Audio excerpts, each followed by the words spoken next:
I want to first of all just acknowledge the elected officials that are with us today. City Councilor Kim Janey, City Councilor Tim McCarthy, City Councilor Nisha Sabi George, State Representative Dan Cullinane, Rachel Rawlings, the candidate for District Attorney. Sheriff Tompkins' office was in the meeting. I want to thank them for their support. We're joined by a lot of people that I'm not going to get into everyone, but I want to thank everyone behind me today. We're here today to have a conversation about what happened in our city over the last week, but also kind of talk about our strategy and where we've been as a city overall when it comes to public safety. As you know, we've had a tough 10 days here in the city as far as violence, as far as homicides. All appear to be unconnected, all very different in what happened.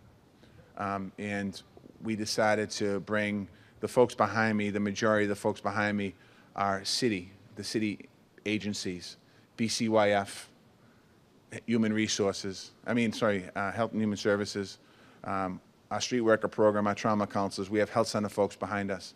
We have our gang unit, our school unit police behind us. We have our command staff behind us. We have some activists, but not a lot of activists, because we thought that it was important for us today to have a meeting internally to see exactly where we are. Our Office of Reentry is here, to see where we are as a city and the service that we're providing and the opportunities that we're doing and how we're doing there. And we talked about strategy a little bit moving forward. And ultimately what this comes down to is that, quite honestly, these press conferences that we have after homicides should be eliminated. We shouldn't have to have them. And there's been a lot of work done in the city to make our neighborhood safe, but not everyone feels safe in our communities. And we have work to do there. We have great programs like Operation Exit and Building Pathways and other programs to get folks into job opportunities. But clearly we have to step up our efforts and do more work. We need to work with the community. And I'm asking, my only ask for the community today is that if you see a person that is going down the wrong road, maybe tap them on the shoulder and talk to them and try and help them in finding themselves and how they move forward. And let them know that there are services available, whether it's the Sheriff's Department or District Attorney's Office or the Mayor's Office or the Police Department or what have you, to actually make some real impacts. This is something that we're going to be going out and doing our job and making sure, as I said before, you can't arrest our way out of what's happening in the city. We will arrest people that do bad things. But what we'd like to do is get them the day before they do a bad thing to put them on a path to success. And that's something that's really important to us. I'm going to turn the microphone over to the Commissioner in a second here so he can give an update a little bit what happened in the meeting. We have only a couple of speakers here today, but I want to thank you for covering this. This is something that is probably the most difficult part of my job when we talk about violence, because a lot of times it's out of our control, but people look to us for answers. So because they look to us for answers, all the folks behind us is the first step in getting the answers. Our next step is going to be working with the different organizations and the different communities to continue the efforts that they do, because this work can't be done alone. This work has to be done in unison with all of us. We have to be on the same page, moving forward together, if we truly want to make sure that everyone in our city and every young person in our city, when they walk out the front door of their house, they feel safe. So we have work to do. So again, to the press here today, thank you for being here. I'm going to turn the microphone over to the Commissioner. Thank you, Your Honor. Good afternoon, everyone. Let me tell you about the meeting that we just had. The mayor, myself, and everyone present that were speaking, it was a big thank you. We understand the homicide rate is where it's at, but you have this whole group behind us from every branch of the city working each and every day, not over a tough weekend, not over a quiet. Every day they're out working, preventing more and more homicides. And now's the time to say thank you as well to the community. There are a lot of people in the community that are helping us out. There are a lot of people in the community that are helping families out that have challenges so that their children will not leave those families where they'll be susceptible to joining gangs or committing senseless acts of violence, or be, again, susceptible to the predators, human traffickers, drug dealers. There's a lot of people working very hard. And first and foremost, I want to say just thank you to everybody in the village that's doing their part. We understand, too, that there's a difference between complaining and constructive criticism, all right? We are here to listen to anyone that has solutions. This all makes us better, creates a better quality of life for all when we're all working together on the same page. The investigations, we're hoping that they'll come through to fruition, but as the mayor just alluded to, one homicide's too many. I wish we didn't have to have investigations. But only when we're together working as a unified front can we prevent more homicides and senseless acts of violence. No family should feel as though they're abandoned out there, where you say, you know what, we're going to do whatever we want to get what we need for the family. As well, you in the community, you deserve a sense of justice too. So those that we can't help out on this side, they're just going to have to be rehabilitated, unfortunately, when they're incarcerated. But know, too, that your sense of justice and your need for justice will be carried out as well. But I think you all know that here in Boston, we meet families halfway. We're being very proactive, not just reactionary, proactive into making this city the best that it can be and ensuring that our youth, especially those that have their challenges, may one day be productive and be our future leaders. We have many stories like this here. Never give up. We have people here that can give testimonials that'll blow your mind, right? But they're safe, they're successful, and they're passing a word, and they're passing it forward. So what we're saying here for you, to all of you today, we are committed to continuing to do our job.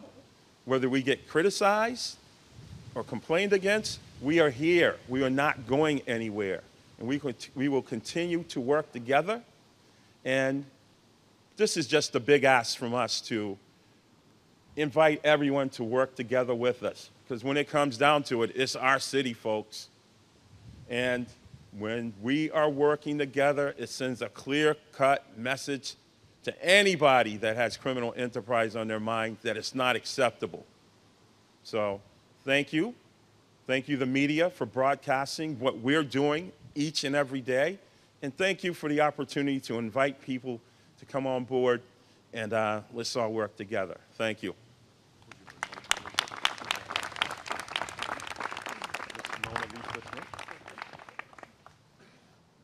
Good afternoon, everyone. My name is Mona Lisa Smith, and I am the President and CEO at Mothers for Justice and Equality, located in Boston. You know, this is a very difficult day for many of us. And I say that because so many of us are dealing with the loss of a loved one. We have to recognize that someone is grieving the loss of their child, their husband, their family member. Someone's preparing to bury a lost one. And so, you know, we have to recognize that and have a moment to think about the human toll and the humanity that's being lost right now. But we also have to think about the work that we're doing to save lives as well.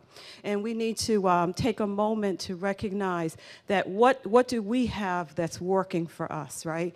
Because hope is what is going to keep us strong in this fight for justice and equality for all. Hope is what's going to keep the guns off our streets. Hope is what's going to keep our youth in a job. Hope is what's going to transform the minds of those that are thinking about committing a crime. You know, I want to thank our mayor and our commissioner because they do partner with us, right? I mean, there's no perfect solution to what is happening in our city today. And when we wake up and we have to understand that we've lost these families, and my sister Tina Cherry, who sits here today, and I commend her for the hard work that she does with helping families to, you know, to bury their loved ones, right? To strengthen us all in this fight for justice and equality. Whenever we have to have a press conference like this, whenever we have to talk about this, it becomes a difficult moment for us. But we have to unite as a community and begin to think about what is it that we need to do to get these guns off off the street? What is it that we need to do as a community to empower our families, the mothers, the fathers, the siblings, those that are witnessing things that are happening around them, but maybe a little afraid to say something, maybe a little afraid to tell that child that, you know, you got to give up that gun, right? That I have to take that from you to save your life, right? Maybe, right, we have to think about what do we do, right, to strengthen those relationships with our police, with our mayor's office, and with other organizations so that we the people, right, we are the ones that are being affected by this violence, right? We are the ones that are losing our children. We are the ones, right, that are having the problem, and the solutions lay within us. What do we need to do, right, to end this violence? And so those are the type of things that I hope that in this moment of grief, in this moment of hardship, that we would begin to think about how do we move forward with the solutions that we need to save our children and create communities that are safe for all. So thank you, Mr. Mayor. Thank you, Commissioner. Thank you, Tina, and all of the other folks that are here today. Mattapan Community Health Center, who we partner with on the neighborhood trauma team, and the mothers who stand behind me. Thank you for being able to stand this day for justice and equality for all and support our families as they are moving forward with that grief, but also support our families as they are fighting for solutions to save their children's lives. Thank you.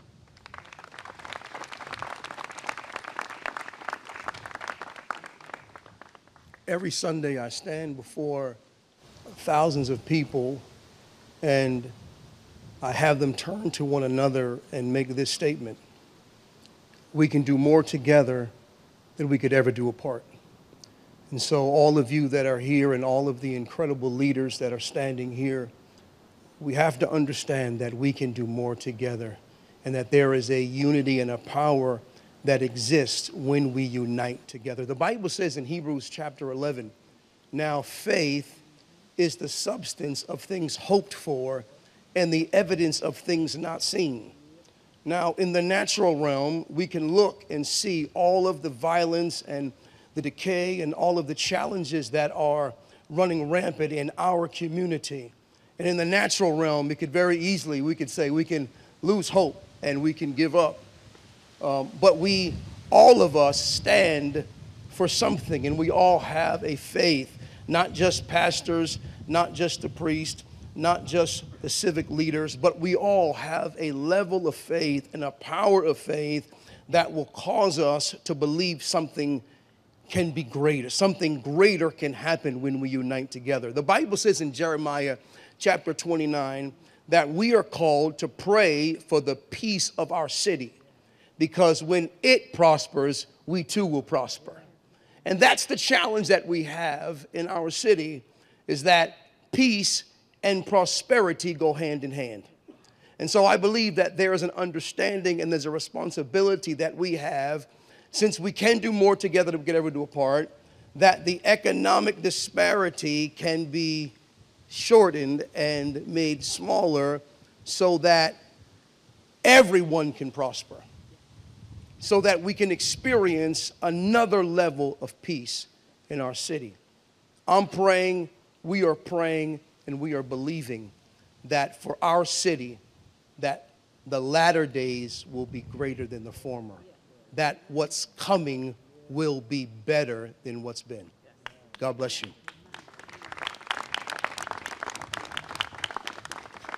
Any questions?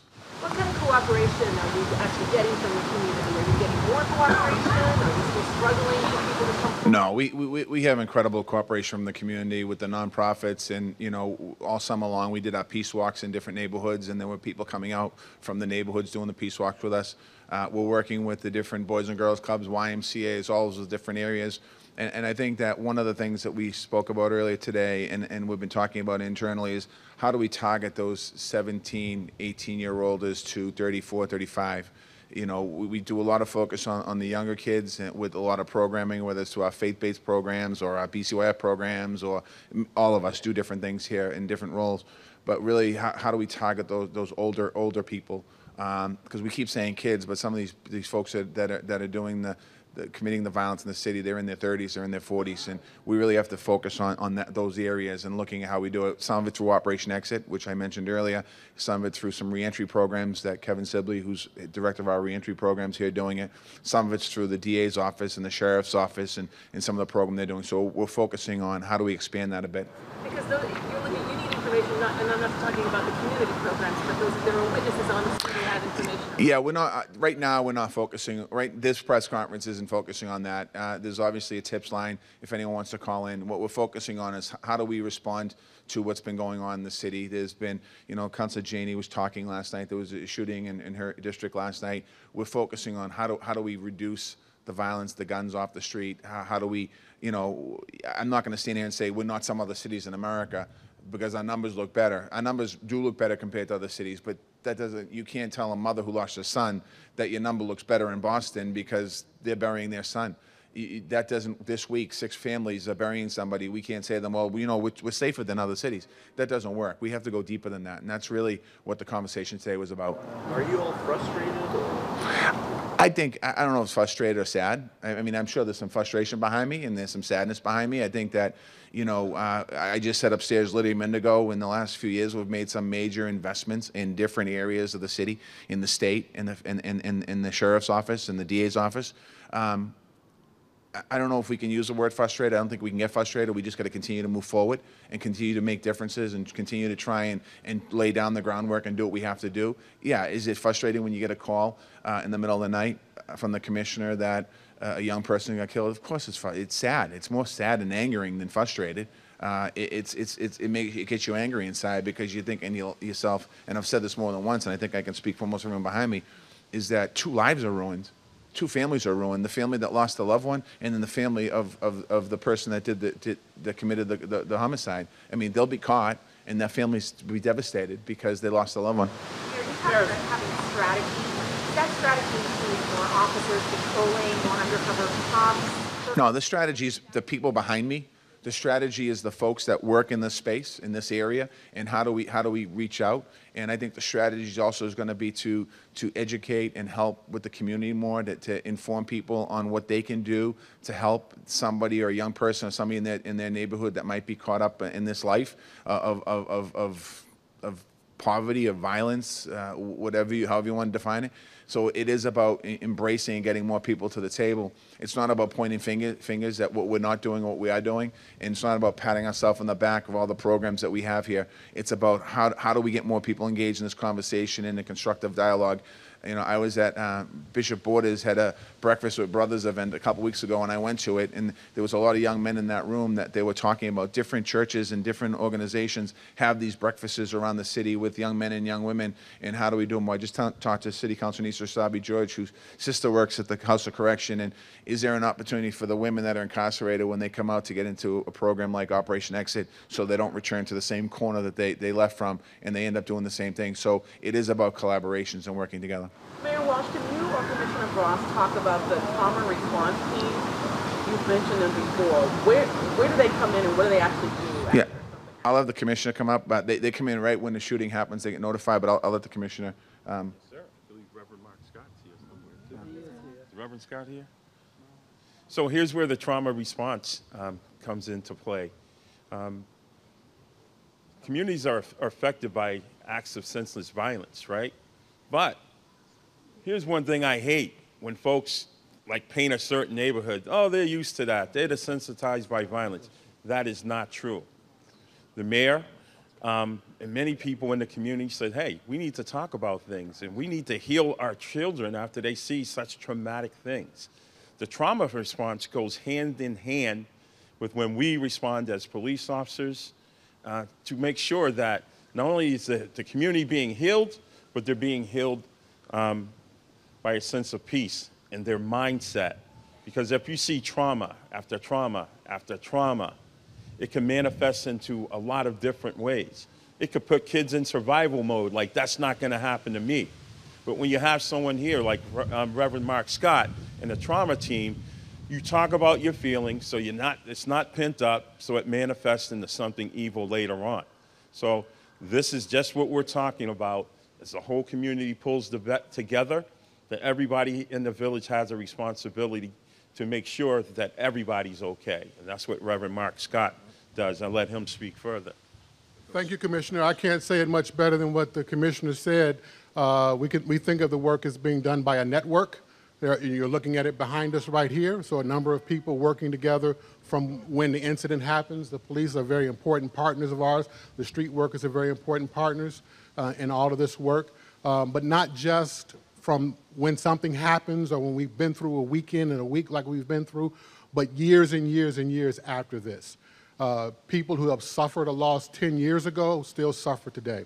And so these kinds of resources being embedded in our community health centers, in the community-based organizations, in the hospitals are what people are going to be able to need to call on going forward. So you've heard from one of the survivor organizations, and as she mentioned, there's two that we work with very closely, Louis D. Brown Peace Institute and Mothers for Justice and Equality. And so we support the people who are doing the support and try to be behind them as much as possible, both today and tomorrow and 10 years from now. Commissioner, you mentioned constructive criticism. Yes. Can you give me an idea of what you're hearing from people, what you're hearing at the table? What are the concerns like this? Well, you know, along with constructive criticism, that allows each and every one of us right here today to educate people about what we're actually doing. So a lot of times when we have criticism, constructive criticism, here's what I'll hear. You know, you should have more programs for the youth, right? And then folks will actually offer solutions. But if that's already being done, then we're able to educate the folks in our community about what we're doing together collaboratively with our programs and initiatives. So constructive criticism offers solution, and it holds us accountable to make sure we're doing the best that we can do. But oftentimes what constructive criticism leads to is just an education. Did you know that in the areas with the most challenges that we have licensed clinical social workers in each of the police stations that work hand in hand? That's Youth Connect. Did you know that Reverend Mark Scott goes out to visit families along with police officers called Operation Homefront, where it's not an accusatory visit, it's an educational visit to teach you about what your child's doing and how we can provide service. Did you know about the violence interrupters, the street workers, the trauma response? Did you know the programs from the district attorney's office? So, again, constructive criticism leads to constructive conversation so we can educate each other how we can do better for our communities together. Sorry.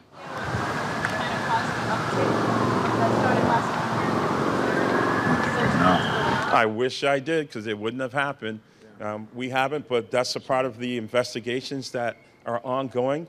Once those investigations are complete, then we'll be able to inform you why those tragic events occurred. Well, we've been out there all along, and yes, you'll see more deployment, and what we're doing different would be this.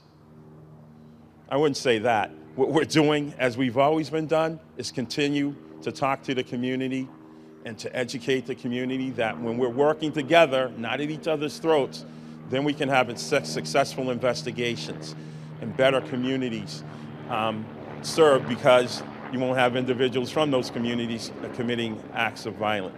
So we will always respond with a response to the community. How can we do things better and provide more services? But please, for God's sakes, meet us halfway. The onus isn't solely on the police department. It is the village concept at hand. Last question. Mayor, if there's a singular message that you want us, our viewers, our listeners, our readers, to take away, what would that message today be? We need to work together. We need to be together. We need to continue our efforts. We need to continue to educate. We need to continue to create opportunities. We need to continue to offer solutions. We need to continue to make our city safe and peaceful for everyone that lives in it.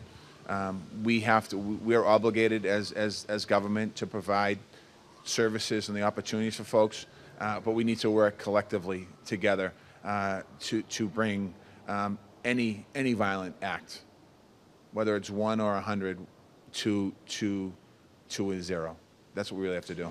Can you talk about safety measures for Fenway? Fenway, we're pretty much, we covered it last year. We're making sure we're going to, I'll actually let the commissioner do that, because I might say the wrong thing, and then. No, you're not going to say the wrong thing. Safety measures, of course, for us begin with intel. So we have a Boston Regional Intelligence Center. We have to be mindful that some people don't like this country. And they're going to do things to disrupt, whether it's sporting or just the way that we carry on each and every day in the city. So we're going to see if there are any threats against the city. And then our operational plans pretty much go the same as we do for any other major event, which I'm happy to say, because of our professional sports team, we often have to have these plans because we're a winning city.